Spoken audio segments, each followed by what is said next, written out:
বিপদে মোরে রক্ষা করো, এনো হে মোর প্রার্থনা, বিপদে আমি না যেন করি ভয়। হ্যালো বন্ধুরা, কেমন আছো তোমরা? আশা করি অনেক ভালো আছো।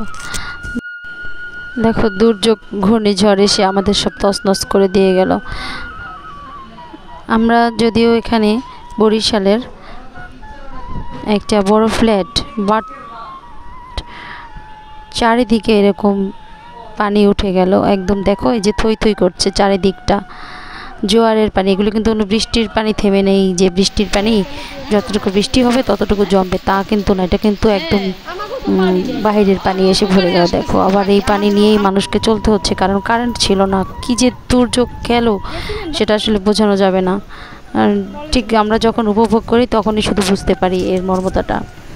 আর তার মধ্যে কিন্তু দেখো, কেউ কেউ বসে নেই, কি করবে?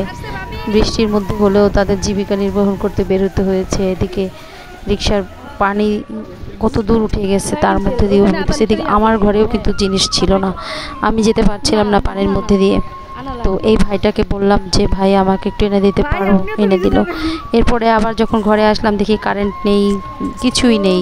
তখন আমি মোমবাতির দরকার, তা আবার আনতে পারিনি, কারণ দোকানগুলিও পর্যন্ত বন্ধ হয়ে গিয়েছিল, কারণ দোকানগুলি চলতে পারতেছিল না। দোকানগুলিতে পানি ঢুকে সব ওদের যত নিম্নের যত জিনিস ছিল সব নষ্ট হয়ে যাচ্ছিল, সেগুলো সব বন্ধ করে দিল।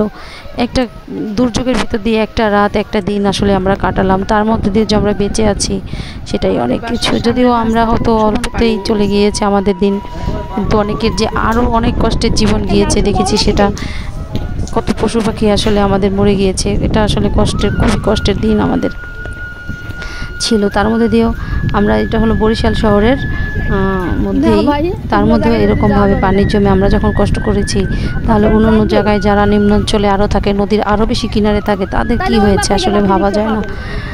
মাঝে মাঝে এরকম হয়ে আসলে আমরা একটা দুর্ভোগের মধ্যে পড়ি, আর আমাদের উদ্ধার করে, কিন্তু কিছুক্ষণ আমরা আসলে উপভোগ করি। এই যে এইসব বাড়িতে কিন্তু প্রচুর প্রচুর পানি ঢুকেছিল, ওরা কিন্তু খুব কষ্ট করেছে। দেখেছি ওদের দৌড়, ইট নিয়ে দৌড়াচ্ছে, কারণ ফ্রিজ তলিয়ে যাচ্ছে, খাট তলিয়ে যাচ্ছে হঠাৎ করে। যদিও স্থায়ী ছিল মাত্র, ধরো আজকের পানিটা স্থায়ী ছিল 3 ঘন্টা থেকে 4 ঘন্টা, এইগুলি সব আস্তে আস্তে ডুবে গেল। 3-4 ঘন্টার মধ্যেও কিন্তু জিনিস যা থাকে, ফার্নিচার বা ইলেকট্রিক জিনিস, তারপরে ফার্নিচার কাঠের, সেসব জিনিস কিন্তু নষ্ট হয়ে যায়। তো সেরকমই ঘটলো। আর এই ছেলেটা শেষমেশ আমাকে এই যে তেল এনে দিল, এবং অন্য আমার যা কিছু ছিল না মোটামুটি এনে দিয়েছে। কিন্তু পরবর্তীতে আমি যখন মোমবাতি আনবো করে ভাবলাম রাতের বেলা থাকবো কী করে, কারণ কারেন্ট ছিল না, সেটা আমি কিন্তু আর পরে আনতে পারিনি।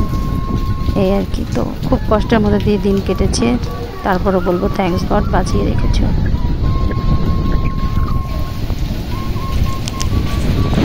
গ্রামে আমাদের